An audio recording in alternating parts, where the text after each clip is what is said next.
Good afternoon, everyone. My name is Elizabeth Calinawagan. I am a retired professor from the University of the Philippines, Baguio, and now I am a visiting professor of Union Christian College.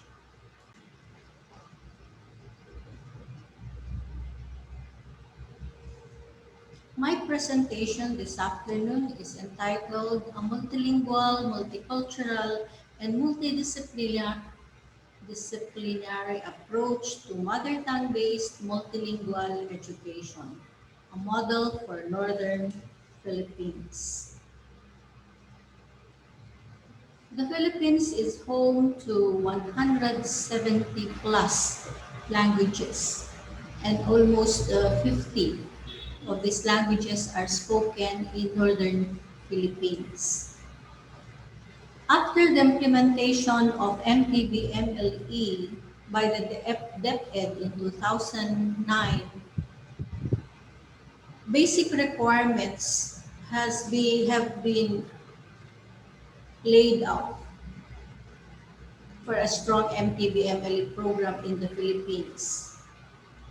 It was through the UNESCO, through its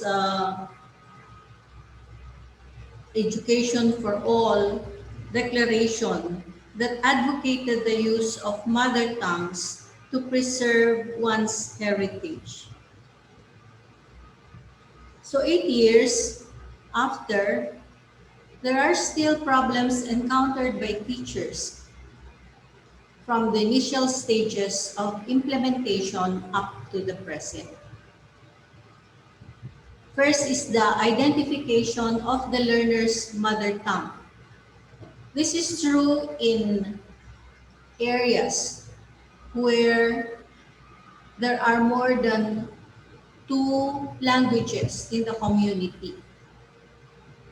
And there is a confusion in the implementation of the order if mother tongue should be used as medium of instruction or should be introduced as simply a subject in the schools. And then there's the problem of competence of teachers in using the mother tongue in the classroom, because even the teachers themselves are multilingual and they claim not to be competent even in their own mother tongue. And then there's this problem of attitude of stakeholders. There's so much resistance, antagonism, and pessimism from among the parents, teachers, and administrators. So the choice of a mother tongue as medium of instruction in a classroom, in a multilingual classroom, is really a problem. But why do we need to focus on the mother tongue? This is the scenario in Northern Luzon. The first column may represent a classroom where the mother tongue is strongly used. This is common in non-urban schools, particularly in areas with a strong community language and with teachers using the same language in that community. So in Northern Luzon, we have, as I said, 50, almost 50 ethno-linguistic groups speaking different languages. Baloy, Kankanay, Pangasinan, Gadang, Indian, and many more. The second row represents a classroom where there is a strong mother tongue, but the lingua franca is stronger. Lingua franca is the language that is used by speakers with different mother tongues. So it is their language of communication. For Northern Luzon, Ilocano is the regional lingua franca, and it has spread throughout the region due to migration, deployment, education, and even religion.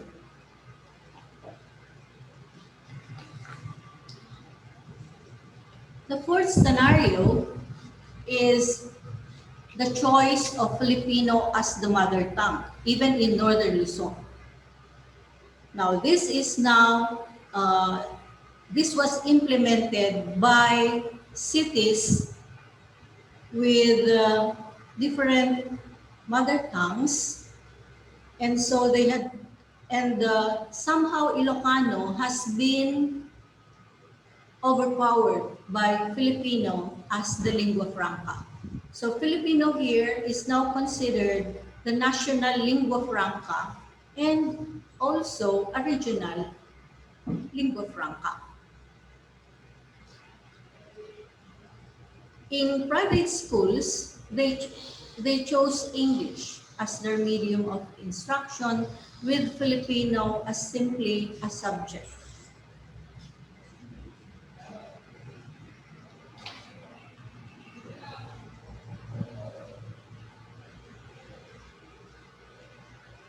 So why do we need to focus on the mother tongue? It is necessary for literacy, numeracy, and other macro skills. This is the language where the child learns how to read, how to count, how to listen, how to argue. This is the basis for interpersonal communication. This is the first language he uses at home. And the language, the mother tongue, is used for continuous immersion in culture and heritage. And it's used for easier comprehension, especially if there are community matters and issues like health issues, pandemic, typhoon warnings, and other public concerns. These are best understood if they are written in the language of the community. The mother tongue is only used to bridge, to learn the second, the third languages like Filipino and English. So when you teach Filipino, you use mother tongue to teach Filipino. You can use mother tongue to teach English, and they will easily understand the differences. So the mother tongue will scaffold to higher academic competencies. So they learn other disciplines or knowledge from disciplines like agriculture, economics, and the sciences. This is also for political empowerment because the people in the community would believe someone who speaks their language. And if tourism is important, some tourists prefer knowing the language of the people or learning at least cultural artifacts or cultural words in the community they are visiting. Like, why don't you try our dinengden or things like that? Okay? Now, as I said, when there is, for identifying the mother tongue of the classroom, there is a need for profiling. The teacher must do some profiling in order to determine the mother tongue for her own classroom. So if the teacher and the pupils use the same mother tongue, then you can use multilingual mother tongue in the classroom.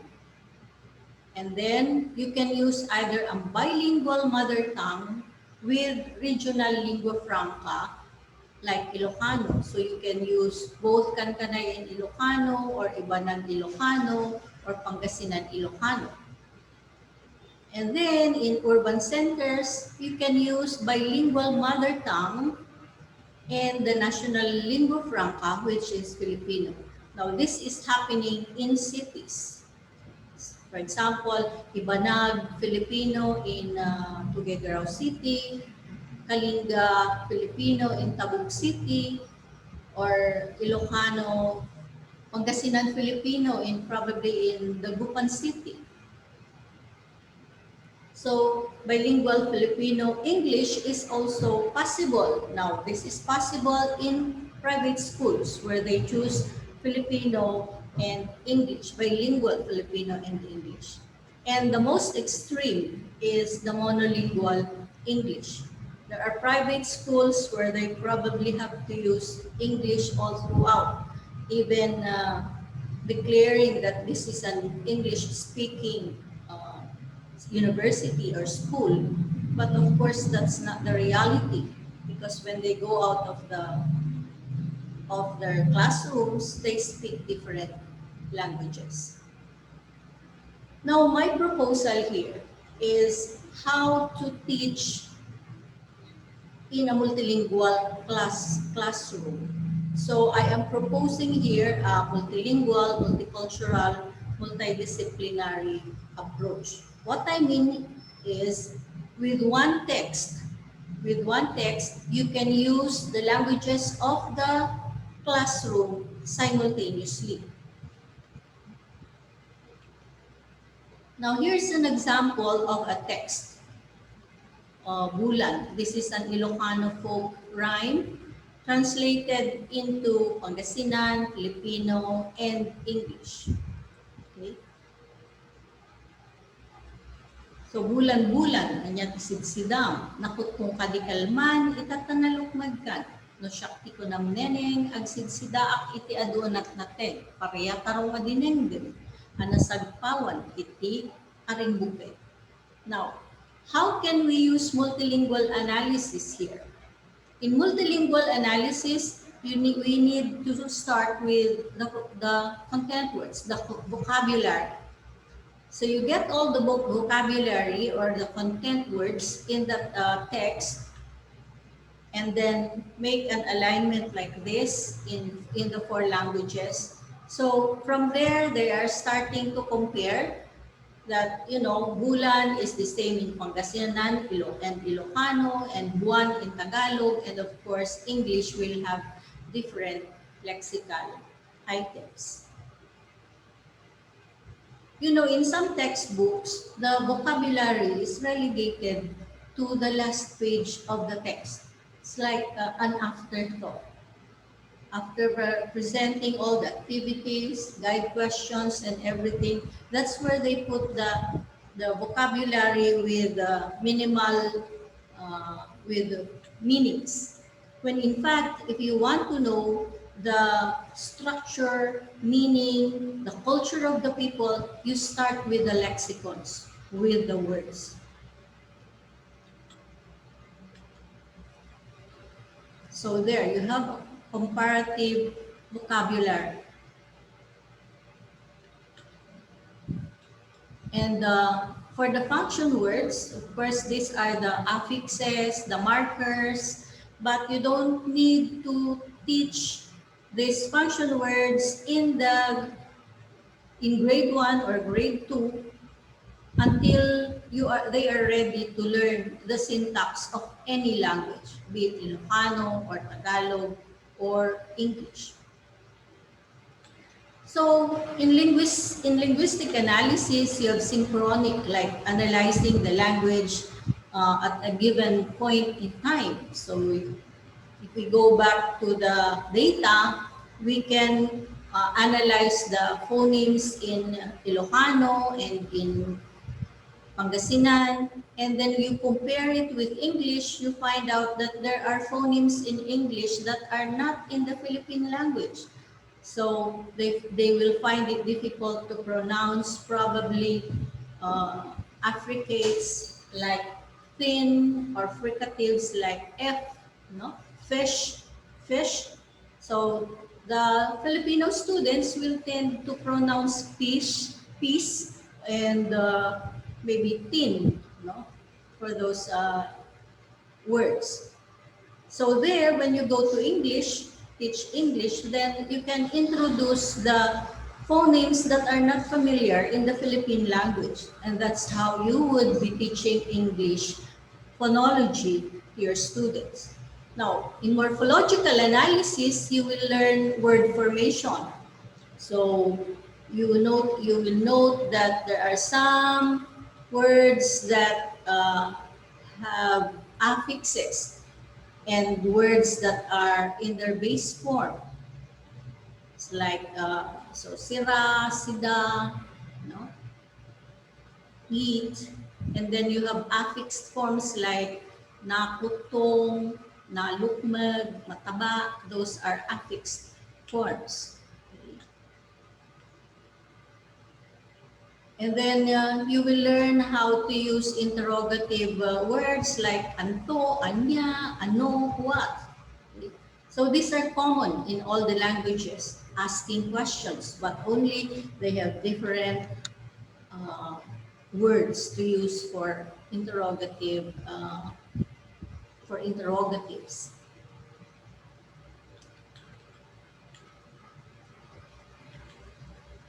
So, and then you have syntactic analysis. You can do syntactic analysis on word order and semantic analysis. Then this is for higher level linguistic analysis. But as I said, you can do semantic analysis when you go to the different lexicons. For example, sida in Ilocano is sira in Pangasinan. And you have two forms in Tagalog where it is kain and ulam. Sida in Ilocano is both generic for ulam and fish. So you have to be very specific when you say anyati sidayo, it's anong inuulam nyo, but if you are having fish as ulam, then you say bangus. Bangus ang ti sidami. Okay? So these are differences or rather semantic items that we need to explain.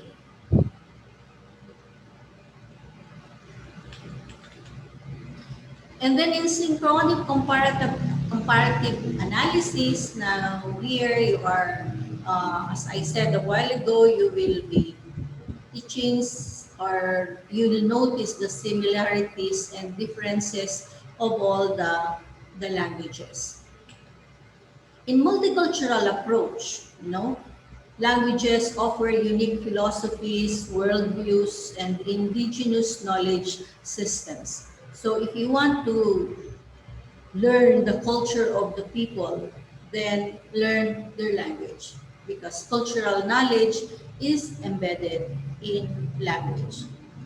Lexicons on material culture, for example, culinary arts and crafts and even values, these are embodied in the words. Words like apo is generic for respect in Ilocano. And dinengdeng, which is a simple dish of vegetables in Ilocano, may be cooked differently in other cultures, in other places.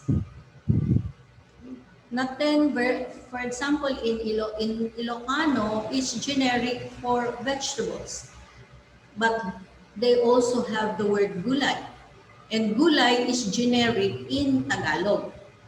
It's gulay is for all vegetables. But when you say gulay in among Ilocanos, this is the way one form of cooking vegetables, which is salad form. So when they say gulayan tayo dito, then let's make it into a salad and not into a dinengdeng. Now, in multidisciplinary approach, you use one text as instructional material for various subjects or disciplines. So for language, as mentioned earlier, you can use this text for linguistics, for multiliteracy. When you present this text in 4 languages, the eyes of the learners will move towards the language that they understand first. So that's where they read the text. Okay. And then at the same time, after comprehending the text, then they move towards the other languages, towards the other translations. It's automatic for the eye to do that, to be curious about the other forms, other words in the other languages. Recently, I used this text for translation studies in the tertiary, in the tertiary. Okay, and when you do translation studies, you are also comparing not all only the words but also the culture where these languages are spoken.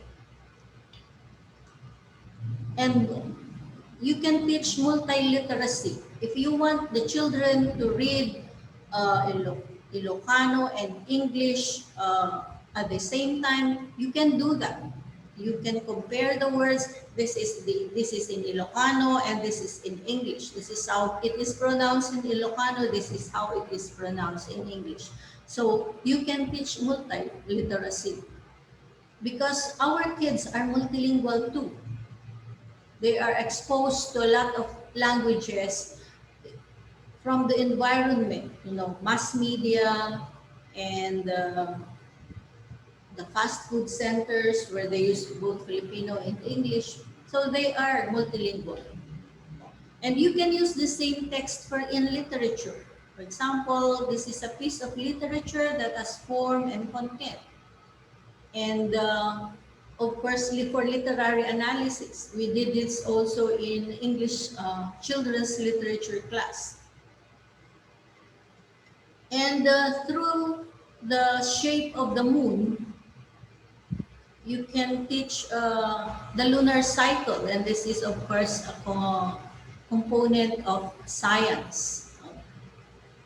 And you can also teach psychology. Maybe there's a perceived different behavior related to lunar cycle. But of course, you cannot do this in the elementary. You can do this probably in the high school or in the tertiary. Then, as I said, this is a springboard for cultural education, as I mentioned earlier. And then, of course, the theme of the poem is on health and nutrition. So the girl there was simply asking the moon why has become fat today when in fact yesterday he was just very thin. So the moon said, I eat a lot of vegetables. So even if you don't really get fat by eating vegetables, at least the kid's curiosity about the fact that the moon became fat was probably due to eating vegetables. So you can encourage the children to eat more vegetables because of its nutritive value. Not really to get fat, but at least to be healthy. And then you can use this also for values education. You don't have to teach all of this in one session. No? You can use the text, in fact, in a week. You can use even just 2 words for a 40-minute class. You don't have to cram everything in one presentation, in one class activity. So you can divide the whole week into different lessons using the same text. And when everything has been explained, exhausted, then you can again choose another text for the next two or 3 weeks. So it won't have to be very taxing, especially for teachers who have to translate one text into different languages, which are the languages or mother tongues of all the kids in her classroom. Now, when the teachers do profiling of their students, and there are students who are migrants, in that place, and they do not know the language, and the teacher does not know his language too, then in that case, the teacher may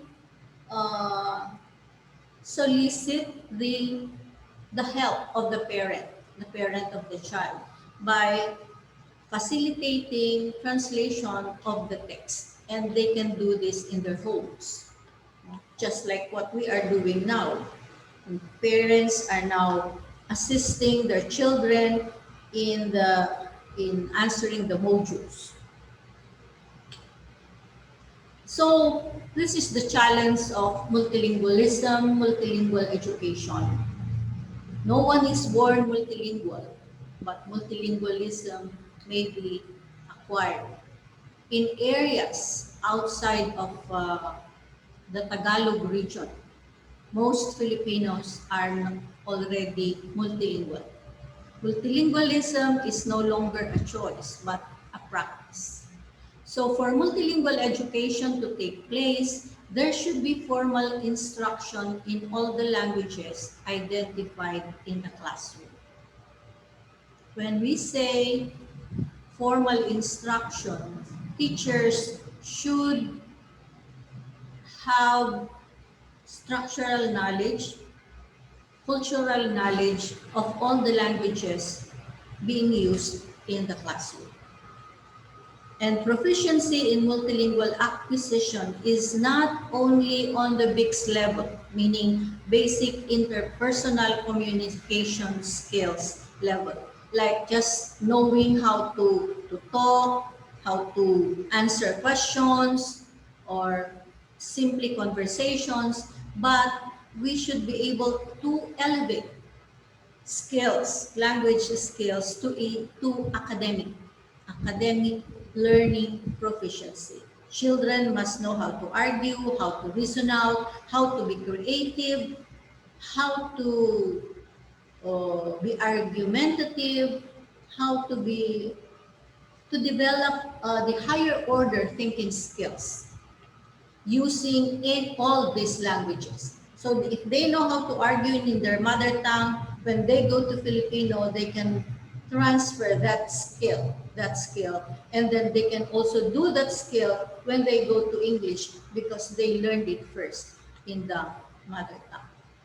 So what are the challenges of the Mtbmle pedagogy? I have mentioned some of this. Teachers should know the mother tongues of their students. Parents should be involved in translation of materials. Administrators should be flexible in identifying mother tongues in the lower grades. It is possible, in one school, it is possible to have one classroom with Ilocano as your mother tongue, and in another classroom with Filipino as their mother tongue, and in another classroom with English as their mother tongue. Only you have to strongly identify that this is the mother tongue of the child. Even if the parents say, oh, English ang mother tongue ng anak ko, then you talk to the child in English. If the child can sustain monolingual conversation in English, then you put him in that classroom. But if he cannot, then ask him again, then probably shift to Filipino. That's where probably is competent. So you put him in that classroom with that mother tongue. But if he cannot be competent in both Filipino and English, and then when you talk to him in Ilocano and that's how he argues, then you put him in the Ilocano class. But of course, we all know that it's not all Ilocano there because they shift to Filipino and to English towards the, I think, third quarter of the school year. So he will not be left alone there. His advantage is really learning the content, the lesson in his mother tongue first before proceeding to English and Filipino. And of course, teachers must be aggressive in the collection and translation of instructional materials. And there should be continuous in-service training on the effective use of L1 or mother tongue as language of instruction to facilitate reading. Our problem now actually is the competence of teachers in their own mother tongue because sometimes they do not have that knowledge or skill to linguistically analyze even their own mother tongues. It's not enough for the teacher to know the language. to be conversational in the language, but for the teacher to explain the structure of that language, that's actually our present, the problem in our schools today. And all stakeholders must develop cultural sensitivity and enhance appreciation for cultural and linguistic diversity. It's not, it's not, English is good. We will always attain to have that uh, proficiency in English. But it will only depend on the function of English in the life of the learner. If you want English as a tool for communication, when you go abroad, then that's the level of proficiency that you need to know. But if you want to teach English, then you must learn a higher level of competence in English. Through Mtbmle, we hope that, or rather, a successful Mtbmle must be able to equally empower all languages, from an endangered language of 1,000 speakers to a hegemonic language with millions of speakers. Thank you.